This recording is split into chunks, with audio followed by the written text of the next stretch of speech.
हमारी आधी से ज्यादा जिंदगी एक ऐसे नाटक में निकल जाती है जिसके दर्शक हमारी असल में परवाह ही नहीं करते। एक अदृश्य जेल है जिसमें कोई लोहे की सलाखें नहीं है, कोई दीवारें नहीं है, फिर भी हम में से 99% लोग उस जेल में कैद हैं। उस जेल का नाम है लोग क्या कहेंगे। जरा सोचिए, क्या आपने कभी कोई ऐसा फैसला सिर्फ इसलिए बदला है क्योंकि आपको डर था कि समाज क्या सोचेगा? क्या आपकी कोई बहुत बड़ी ख्वाहिश किसी और की राय के डर से अंदर ही अंदर घुट कर रह गई?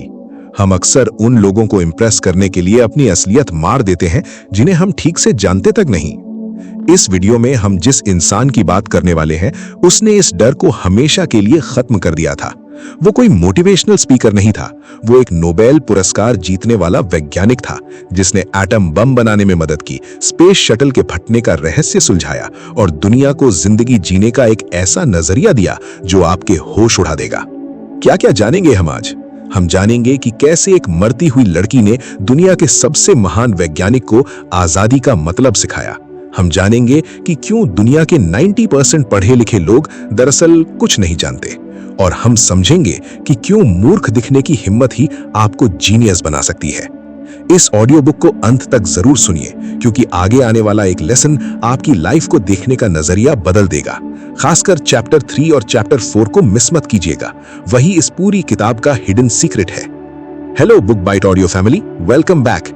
आज हम डिकोड कर रहे हैं दुनिया के सबसे दिलचस्प इंसान रिचर्ड फाइनमैन की लाइफ चेंजिंग किताब what do you care what other people think. तुम्हें इस बात से क्या फर्क पड़ता है कि दूसरे लोग क्या सोचते हैं? वीडियो को अंत तक जरूर देखिएगा, क्योंकि लास्ट में एक बहुत ही पावरफुल समरी आपका इंतजार कर रही है। चैप्टर 1, द इनविजिबल केज, लोग क्या कहेंगे। रिचर्ड फाइनमैन एक जीनियस थे, लेकिन वो भी शुरुआत में समाज के डर से बंधे हुए थे। ये कहानी तब शुरू होती है जब वो अपनी पहली पत्नी आर्लीन से मिले। आर्लीन को टीबी की जानलेवा बीमारी थी। वो जानती थी कि उनके पास जीने के लिए बहुत कम समय बचा है। जब मौत आपके सामने खड़ी हो तो दुनिया के सारे नियम, लोगों की सारी ओपिनियंस अचानक से बहुत छोटे और बेमानी से लगने लगते हैं। एक बार फाइनमैन को आर्लीन ने तोहफे में कुछ पेंसिलें भेजी। उन पेंसिलों पर सोने के अक्षरों में लिखा था, Richard darling, I love you, put to work. Richard darling, मैं तुमसे प्यार करती हूँ, काम पर लग जाओ। फाइनमैन ने जब उन पेंसिलों को देखा तो वो घबरा गए। उन्होंने सोचा, अगर मैं इन पेंसिलों को लैब में लेकर गया और मेरे साथी प्रोफेसर्स ने ये पढ़ लिया तो वो मेरा मजाक उड़ाएंगे। उन्होंने छुपकर एक ब्लेड से उन अक्षरों को खुरचना शुरू कर दिया। जब आर्लीन को यह बात पता चली तो वो बहुत निराश हुई। उन्होंने फाइनमैन से एक ऐसा सवाल पूछा जो इस किताब का टाइटल बन गया, what do you care what other people think. तुम्हें इस बात से क्या फर्क पड़ता है कि दूसरे लोग क्या सोचते हैं? यहाँ ह्यूमन साइकोलॉजी को समझना बहुत जरूरी है। हम इंसानों में द स्पॉटलाइट इफेक्ट नाम का एक बायस होता है। हमारा दिमाग हमें यह धोखा देता है कि हर कोई हमें नोटिस कर रहा है, हमें जज कर रहा है। एवोल्यूशन के समय में अगर कबीले के लोग आपको रिजेक्ट कर देते तो आपकी मौत पक्की थी। इसलिए हमारा दिमाग आज भी रिजेक्शन से डरता है। पर आज के मॉडर्न समय में किसी अजनबी की राय से आपकी जान नहीं जाने वाली। सोचिए एक सर्जन के बारे में जो ऑपरेशन थिएटर में है। अगर वो इस बात पर ध्यान दे कि उसके असिस्टेंट्स या नर्स उसके बारे में क्या सोच रहे हैं, तो वो कभी एक सफल सर्जरी नहीं कर पाएगा। उसका पूरा फोकस सिर्फ उस मरीज की जान बचाने पर होना चाहिए। आर्लीन ने फाइनमैन को यही सिखाया। जब आपके पास अपनी जिंदगी का एक मकसद है, सच्चा प्यार है, तो बाहर खड़े दर्शकों की तालियों या गालियों से क्या फर्क पड़ता है? नीचे कमेंट करके बताइए कि आपने आखिरी बार लोग क्या कहेंगे सोचकर अपना कौन सा प्लान कैंसिल किया था। I'll read your comments। आर्लीन ने फाइनमैन को आजाद तो कर दिया, लेकिन फाइनमैन के पिता ने उन्हें दुनिया को देखने का एक ऐसा तरीका सिखाया था जो शायद हमारे स्कूल सिस्टम ने हमेशा के लिए बर्बाद कर दिया है। और यही है हमारा अगला chapter, chapter 2, the illusion of knowledge. नाम जानना ज्ञान नहीं है। क्या आपको लगता है कि किसी चीज का नाम जान लेने से आप उस चीज को समझ जाते हैं? फाइनमैन कहते हैं, knowing the name of something doesn't mean you understand it. किसी चीज का नाम जानना उसे समझना नहीं है। जब फाइनमैन छोटे थे तो उनके पिता उन्हें जंगल में घुमाने ले जाते थे। दूसरे बच्चे भी अपने पिताओं के साथ आते थे। एक दिन एक बच्चे ने फाइनमैन से पूछा, क्या तुम्हें पता है उस चिड़िया का नाम क्या है? फाइनमैन ने कहा, नहीं। वो बच्चा हंसने लगा और बोला, तुम्हारे पिता तुम्हें कुछ नहीं सिखाते। लेकिन असल में फाइनमैन के पिता ने उन्हें सिखाया था, तुम इस चिड़िया का नाम दुनिया की 10 अलग अलग भाषाओं में रट सकते हो, लेकिन जब तुम सारे नाम रट लोगे तब भी तुम्हें इस चिड़िया के बारे में रत्ती भर भी कुछ नहीं पता होगा। तुम्हें सिर्फ इंसानों के बारे में पता होगा कि वो इसे क्या बुलाते हैं। इसके बजाय ये देखो कि वो चिड़िया क्या कर रही है, वो अपने पंख कैसे साफ कर रही है, वो उड़ान कैसे भरती है। साइकोलॉजी में इसे इल्यूजन ऑफ कॉम्पिटेंस कहते हैं। जब हम किसी चीज का नाम याद कर लेते हैं या कोई फैंसी शब्द सीख लेते हैं तो हमारा ईगो हमें विश्वास दिलाता है कि हम बहुत ज्ञानी हो गए हैं। जरा एक वाइल्ड लाइफ फोटोग्राफर को इमेजिन कीजिए। वो जंगल में शेर की फोटो खींचने जाता है। अगर उसे सिर्फ इतना पता हो कि इसे शेर कहते हैं और इसका साइंटिफिक नाम पैंथेरा लियो है, तो क्या वो एक अच्छी फोटो ले पाएगा? नहीं। उसे शेर के व्यवहार को, उसके शिकार करने के तरीके को समझना होगा। यही बात हमारी लाइफ पर लागू होती है। हम भारी भरकम शब्दों के पीछे छुप जाते हैं। हम डिप्रेशन, एंजाइटी, इन्फ्लेशन जैसे शब्द रट लेते हैं, लेकिन उनकी गहराई को कभी नहीं समझते। दोस्तों, ऐसी लाइफ चेंजिंग और डीप रिसर्च्ड वीडियोस बनाने में बहुत मेहनत लगती है। अगर आपको ये वीडियो पसंद आ रही है और आपको लग रहा है कि कुछ नया सीखने को मिल रहा है, तो प्लीज चैनल को अभी सब्सक्राइब जरूर करें ताकि ऐसी वीडियोस आपसे मिस ना हो। खैर, नाम रटने से ज्यादा जरूरी है चीजों को गहराई से समझना। लेकिन चीजों को गहराई से समझने के लिए आपको एक बहुत बड़ी कीमत चुकानी पड़ती है। आपको अपनी बेवकूफी को स्वीकार करना पड़ता है, और यही सबसे मुश्किल काम है। आइए देखते हैं कैसे। Chapter 3, the courage of incompetence, यानी अहंकार को मारना। आप दुनिया के सामने मूर्ख दिखने से कितना डरते हैं? एक उम्र के बाद, खासकर जब हम थोड़े सफल हो जाते हैं, तो हम कुछ भी नया सीखना बंद कर देते हैं। क्यों? क्योंकि नया सीखने का मतलब है शुरुआत में मूर्ख दिखना, और हमारा ईगो हमें बेवकूफ दिखने की इजाजत नहीं देता। रिचर्ड फाइनमैन एक वर्ल्ड क्लास फिजिसिस्ट थे। दुनिया उनका सम्मान करती थी, लेकिन उन्होंने अपनी जिंदगी में कभी भी अपने प्रोफेसर होने के टैग को अपने ऊपर हावी नहीं होने दिया। जब वो 40 साल से ऊपर के थे, तब उन्होंने फैसला किया कि वो ड्राइंग सीखेंगे। वो एक आर्ट क्लास में गए जहां छोटे बच्चे और बिगिनर्स थे। वो दुनिया के सामने एक ऐसा इंसान बनने से नहीं डरे जिसे पेंसिल तक पकड़नी नहीं आती थी। उन्होंने बोंगो बजाना सीखा और ब्राजील के म्यूजिक बैंड्स के साथ सड़कों पर परफॉर्मेंस दी। इंसानी दिमाग की बनावट ही ऐसी है कि वो ईगो प्रिजर्वेशन, यानी अपने सम्मान को बचाने के लिए काम करता है। हम वो काम करना पसंद करते हैं जिनमें हम पहले से अच्छे हैं, क्योंकि उससे हमें डोपामीन मिलता है। नया काम हमें असहज करता है। एक मशहूर 60 साल के वकील को इमेजिन कीजिए, जिसने जिंदगी भर बड़े बड़े केस जीते हों। अगर आप उससे कहें कि आज तुम्हें आइस स्केटिंग सीखनी है, तो वो शायद मना कर देगा। उसे डर लगेगा कि अगर वो बर्फ पर गिरा तो लोग क्या कहेंगे, इतना बड़ा वकील होकर बच्चों की तरह गिर रहा है। लेकिन फाइनमैन कहते हैं कि जब तक आप उस इमेजिनरी ऑडियंस, यानी काल्पनिक दर्शकों की परवाह करना नहीं छोड़ेंगे, तब तक आप असल में जीना शुरू नहीं करेंगे। अपनी इमेजिनेशन और अपनी क्यूरियोसिटी को मरने मत दीजिए। अगर आप यहां तक पहुंच गए हैं, तो अब तैयार हो जाइए इस किताब के सबसे बड़े और सबसे ऐतिहासिक चैप्टर के लिए। एक ऐसा इंसिडेंट जिसने अमेरिका की सरकार को हिला के रख दिया था, और यह साबित कर दिया था कि आप इंसानों को तो बेवकूफ बना सकते हैं, लेकिन कुदरत को कभी नहीं। चैप्टर 4, ट्रूथ वर्सेस अथॉरिटी, सच और सत्ता की लड़ाई। साल 1986, अमेरिका का स्पेस शटल चैलेंजर लॉन्च के सिर्फ 73 सेकंड के बाद आसमान में फट गया। 7 एस्ट्रोनॉट्स की मौत हो गई। पूरा अमेरिका सदमे में था। सरकार ने एक इन्वेस्टिगेशन कमीशन बनाया और रिचर्ड फाइनमैन को इसका हिस्सा बनने के लिए बुलाया गया। कमीशन में बड़े बड़े राजनेता और अधिकारी बैठे थे जो नासा की इमेज को बचाना चाहते थे। यहां साइकोलॉजी का अथॉरिटी बायस और ग्रुप थिंक काम कर रहा था। लोग सच बोलने से डरते हैं जब सत्ता और पावरफुल लोग सामने हों। सबने कहा कि यह एक अनसुलझा रहस्य है, एक हादसा है। लेकिन फाइनमैन एक ऐसे इंसान थे जिन्हें इस बात से कोई फर्क नहीं पड़ता था कि सामने कौन बैठा है। उन्होंने ब्यूरोक्रेसी और फाइलों के ढेर में फंसने के बजाय खुद एस्ट्रोनॉट्स और निचले दर्जे के इंजीनियर से बात की। कमीशन की एक लाइव टीवी हियरिंग के दौरान हाइनमैन ने अपनी जेब से एक रबर का छोटा सा टुकड़ा निकाला। उन्होंने सबके सामने बर्फ के ठंडे पानी का एक गिलास मंगाया और उस रबर को उसमें डाल दिया। कुछ ही सेकंड्स में उन्होंने दुनिया को दिखा दिया कि ठंडे तापमान में वो रबर अपनी इलास्टिसिटी खो देता है और टूट जाता है। लॉन्च के दिन तापमान बहुत ठंडा था और इसी रबर के फेल होने की वजह से शटल फटा था। नासा के अधिकारी पीआर से अपनी गलती छुपाना चाहते थे, लेकिन फाइनमैन ने एक लाइन बोली जो इतिहास में अमर हो गई। For a successful technology, reality must take precedence over public relations, for nature can not be fooled यानी एक सफल तकनीक के लिए हकीकत को पब्लिक रिलेशन से ऊपर रखना होगा, क्योंकि कुदरत को आप बेवकूफ नहीं बना सकते। चाहे आप एक आर्मी ऑफिसर हो जो बॉर्डर पर अपने सैनिकों को कमांड कर रहा हो, या एक स्टार्टअप फाउंडर जो इन्वेस्टर्स को रिपोर्ट दे रहा हो, आप दुनिया को अपनी बातों से घुमा सकते हैं, लेकिन हकीकत अपना असर दिखाकर रहती है। सच के साथ खड़े होने की हिम्मत ही आपको दूसरों से अलग बनाती है। तो दोस्तों, रिचर्ड फाइनमैन की ये शानदार किताब हमें महज विज्ञान नहीं बल्कि जिंदगी जीने का एक बेखौफ तरीका सिखाती है। अगर पूरी किताब को हम 4 लाइफ चेंजिंग पॉइंट्स में समेटें तो वो ये होंगे। रूल नंबर 1, लोग क्या कहेंगे ये एक काल्पनिक पिंजरा है। जब आपके पास एक बड़ा लक्ष्य होता है तो दूसरों की राय शोर के अलावा और कुछ नहीं होती। रूल नंबर 2, किसी चीज का सिर्फ नाम जानना ज्ञान नहीं है, उसकी गहराई को समझिए, फैंसी शब्दों के पीछे मत छुपिए। रूल नंबर 3, नए काम करने से और शुरुआत में मूर्ख दिखने से कभी मत डरिए। आपका ईगो आपकी ग्रोथ का सबसे बड़ा दुश्मन है। रूल नंबर 4, चाहे कोई भी अथॉरिटी सामने हो, हकीकत हमेशा सबसे ऊपर होनी चाहिए। कुदरत और सच को आप पीआर से नहीं झुठला सकते। रिचर्ड फाइनमैन ने पूरी जिंदगी एक बच्चे की जैसी उत्सुकता और एक निडर इंसान की तरह बिताई। उन्होंने हमें सिखाया कि अपनी जिंदगी के फैसले इस आधार पर मत लो कि दुनिया तुम्हारे बारे में क्या सोचेगी।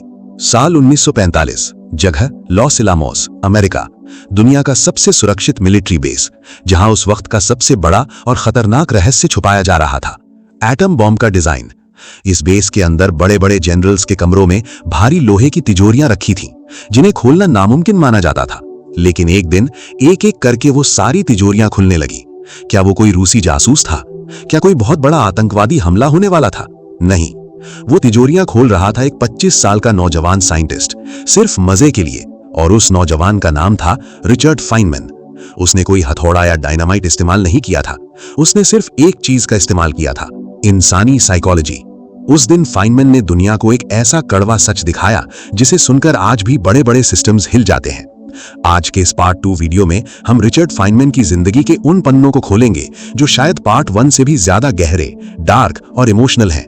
हम जानेंगे कि कैसे वर्दी हमें बेवकूफ बनाती है, कैसे हमारा ही दिमाग हमें धोखा देता है। और वीडियो के लास्ट में, चैप्टर 7 में, मैं आपको एक ऐसा खत सुनाऊंगा जो फाइनमैन ने अपनी मरी हुई पत्नी को लिखा था। उस खत की आखिरी लाइन सुनकर शायद आज आपकी आंखों में आंसू आ जाएं, इसलिए उसे बिल्कुल मिस मत कीजिएगा। Hello book bite audio family, अगर आपने इस मास्टरपीस किताब what do you care what other people think का पार्ट 1 नहीं देखा है तो उसे जरूर देखिएगा। लेकिन अभी कुर्सी की पेटी बांध लीजिए, क्योंकि हम इंसानी दिमाग की उन गहराइयों में उतरने वाले हैं जहां बहुत कम लोग जाने की हिम्मत करते हैं। Chapter 5, the illusion of security, ताले और इंसान की आलस। तो आखिर फाइनमैन ने एटम बॉम्ब के सीक्रेट्स वाली तिजोरियां कैसे खोली?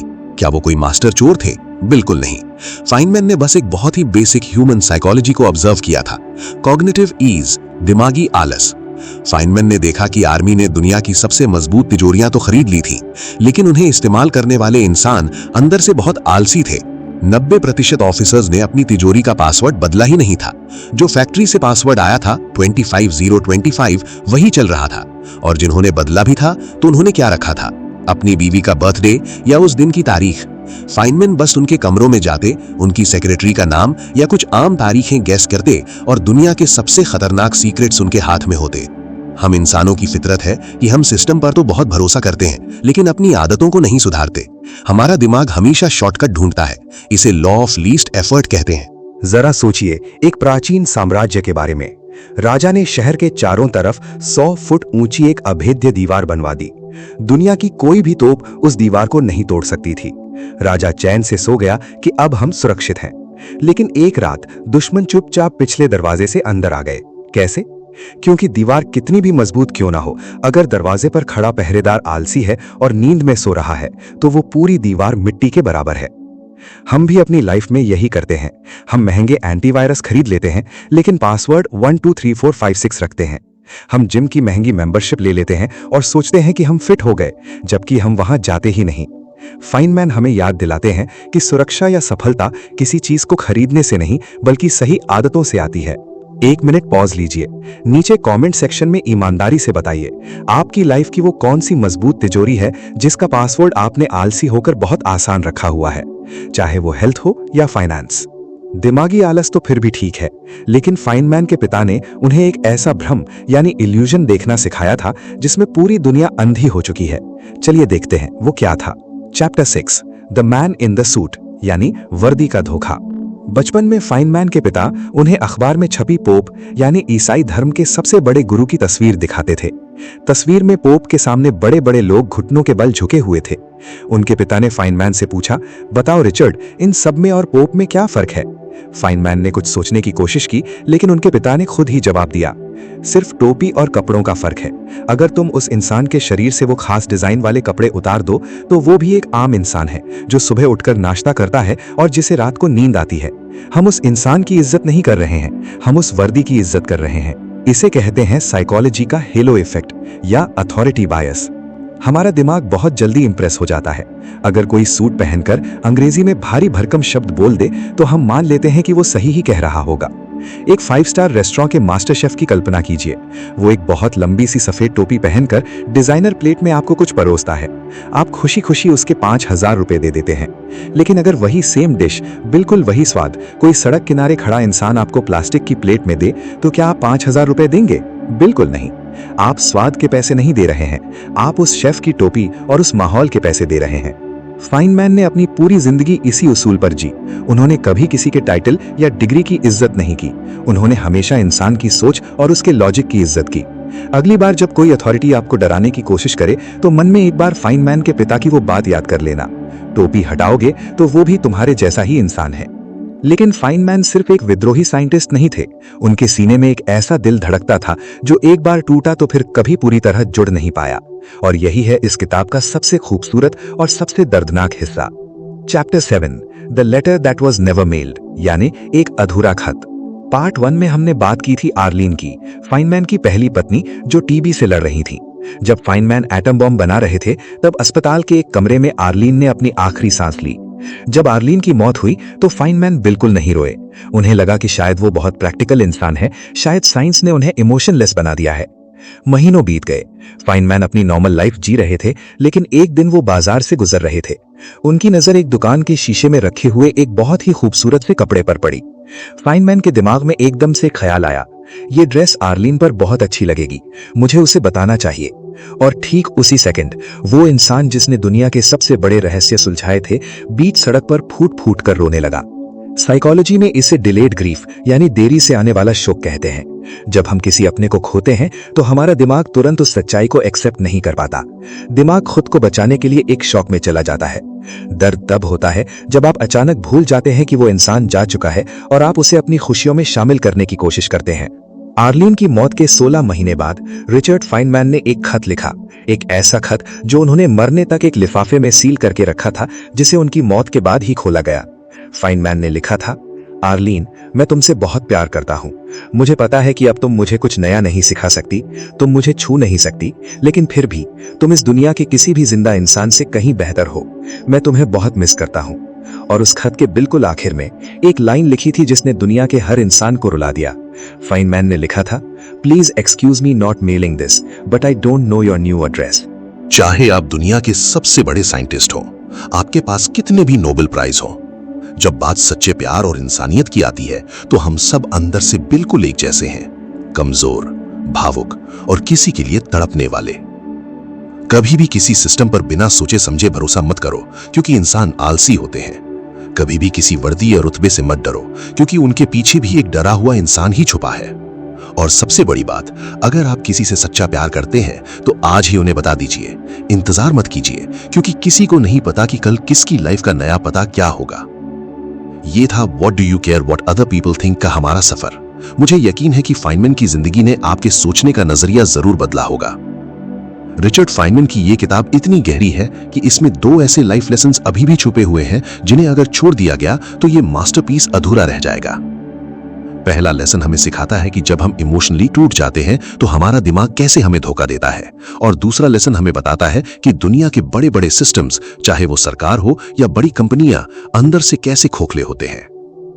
चूंकि हम बुक बाइट ऑडियो के लिए एक ऐसा कंटेंट बना रहे हैं जो सालों तक लोगों को याद रहे, इसलिए इन आखिरी 2 चैप्टर्स को जोड़ना बहुत जरूरी है।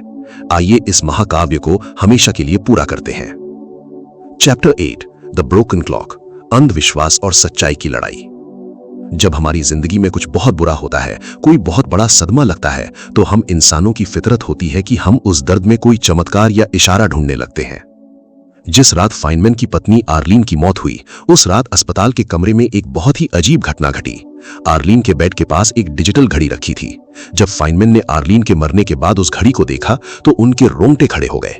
उस घड़ी का समय ठीक उसी वक्त रुक गया था जिस वक्त आर्लीन ने अपनी आखिरी सांस ली थी, 9:22। नर्सेज आपस में फुसफुसाने लगी।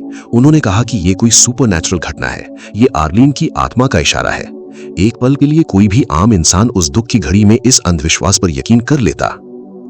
साइकोलॉजी में इसे एपोफीनिया और पैटर्न रिकग्निशन कहते हैं। इंसानी दिमाग को खालीपन और बिना मतलब की चीजें बर्दाश्त नहीं होती। जब हमारे साथ कोई हादसा होता है तो हमारा दिमाग रैंडम घटनाओं को जोड़कर एक जादुई कहानी बना लेता है ताकि हमें थोड़ी शांति मिल सके। लेकिन फाइनमैन, उनका दिमाग अलग ही मिट्टी का बना था। अपनी पत्नी की लाश के पास खड़े होकर भी उन्होंने अपने लॉजिक को मरने नहीं दिया। फाइनमैन ने आंसुओं के बीच खुद से एक सवाल पूछा, घड़ी उसी वक्त क्यों रुकी? उन्होंने उस घड़ी को उठाया, उसे ध्यान से देखा और फिर उन्हें एक हकीकत पता चली। वो घड़ी कुछ दिनों से खराब चल रही थी। जब आर्लीन की मौत हुई तो अंधेरे कमरे में मौत का सही समय दर्ज करने के लिए नर्स ने उस घड़ी को झटके से उठाया था और उसी झटके की वजह से उस खराब घड़ी की मशीनरी हमेशा के लिए रुक गई थी। कोई भूत नहीं, कोई चमत्कार नहीं, सिर्फ एक सिंपल फिजिकल एक्शन। जरा एक होनहार जासूस के बारे में सोचिए। वो एक मर्डर सीन पर जाता है। वहां उसे दीवार पर खून से बना एक अजीब सा निशान मिलता है। अगर वो जासूस उसे भूत प्रेत का साया मानकर डर जाए तो वो कातिल को कभी नहीं पकड़ पाएगा। उसे फोरेंसिक्स और लॉजिक का इस्तेमाल करना होगा। फाइनमैन हमें सिखाते हैं कि जिंदगी के सबसे अंधेरे, सबसे मुश्किल पलों में भी अपनी सोचने की क्षमता, अपने लॉजिक का साथ कभी मत छोड़ना। भावनाएं जरूरी हैं, लेकिन अंधविश्वास आपको कमजोर बनाता है। कभी आपके साथ ऐसा हुआ है कि आपने किसी नॉर्मल सी घटना को कोई जादुई इशारा समझ लिया हो और बाद में पता चला हो कि उसके पीछे एक सिंपल सा लॉजिक था?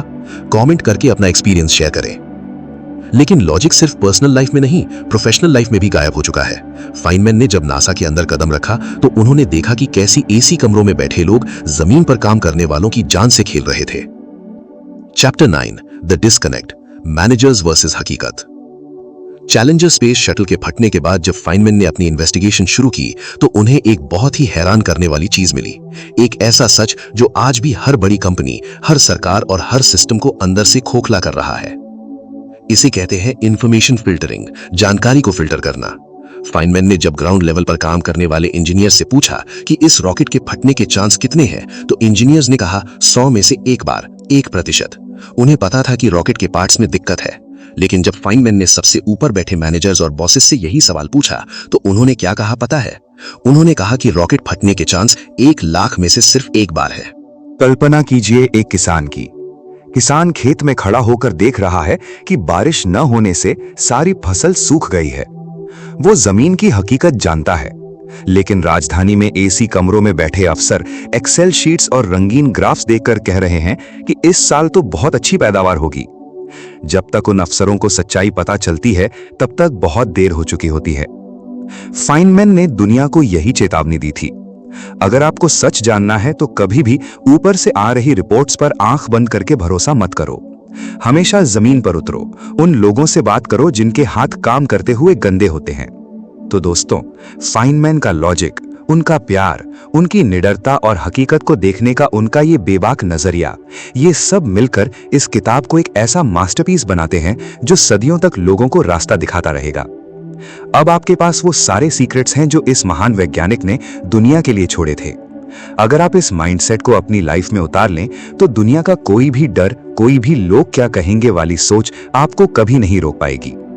बुक बाइट ऑडियो पर हमारा हमेशा से यही मकसद रहा है कि हम आपको सिर्फ किताबों की समरी न दें, बल्कि उस किताब की आत्मा से आपका परिचय कराएं। दोस्तों, रिचर्ड फाइनमैन की इस पूरी किताब का सफर किसी इंटेंस मनोवैज्ञानिक थ्रिलर से कम नहीं था। हमने मौत को करीब से देखा, सत्ता की आंखों में आंखें डालकर सच बोला और दिमागी आलस से बंद तिजोरियों के ताले खोले। लेकिन अगर आप इस पूरी किताब को, इन सारे चैप्टर्स को एक छोटी सी डायरी में समेटना चाहें तो वो कौन से नियम होंगे जो आपको ताउम्र याद रखने चाहिए? आइए इस मास्टरपीस का वो निचोड़ निकालते हैं जो आपके दिमाग में हमेशा के लिए छप जाना चाहिए। ये रहे फाइनमैन की जिंदगी के 5 golden rules. The 5 golden rules of a Feynman life. Rule 1, दिखावे की जेल से आजादी। समाज का डर, लोग क्या कहेंगे, ये एक ऐसा पिंजरा है जिसका दरवाजा हमेशा से खुला हुआ था। याद रखिए, कोई भी आपको लगातार नोटिस नहीं कर रहा है। हर इंसान अपने खुद के डर और इनसिक्योरिटी में उलझा हुआ है। अपनी जिंदगी के फैसले इस आधार पर लेना कि गली का कोई अजनबी या दूर का कोई रिश्तेदार क्या सोचेगा, अपनी ही आजादी का कत्ल करने के बराबर है। रूल 2, अज्ञानी दिखने की हिम्मत। जीनियस वो नहीं है जिसे सब पता है। असली जीनियस वो है जो पूरी दुनिया के सामने ये कहने की हिम्मत रखता है, मुझे नहीं पता, मुझे सिखाओ। एक मास्टर मूर्तिकार को भी नई मूर्ति बनाने के लिए पहले मिट्टी से अपने हाथ गंदे करने पड़ते हैं। अगर आप बेवकूफ दिखने से डरते हैं तो आप कभी ग्रो नहीं कर पाएंगे। अहंकार को मारिए, उत्सुकता को जिंदा रखिए। रूल 3, नाम रटना ज्ञान नहीं है। Labels are not knowledge. किताबी शब्दों के पीछे छुपना बंद कीजिए। अगर आप किसी चीज को साधारण भाषा में नहीं समझा सकते, इसका मतलब है कि आप खुद उसे नहीं समझे हैं। भारी भरकम डिग्रियों का मतलब तब तक जीरो है जब तक आप जमीन पर उतरकर हकीकत को नहीं देखते। रूल 4, कुदरत को पीआर से बेवकूफ नहीं बनाया जा सकता।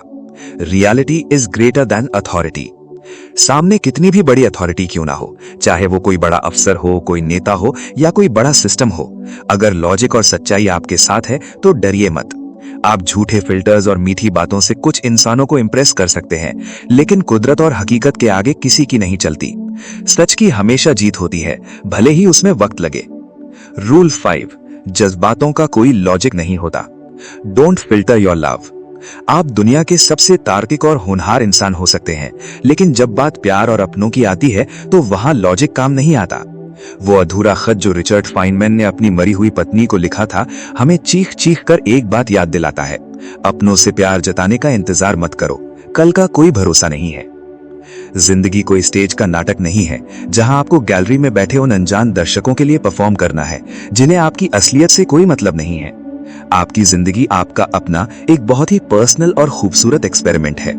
गिरिए, बेवकूफ दिखिए, गलतियां कीजिए, सवाल पूछिए और हर उस इंसान की टोपी और वर्दी के पीछे छुपे हुए आम इंसान को देखना सीखिए।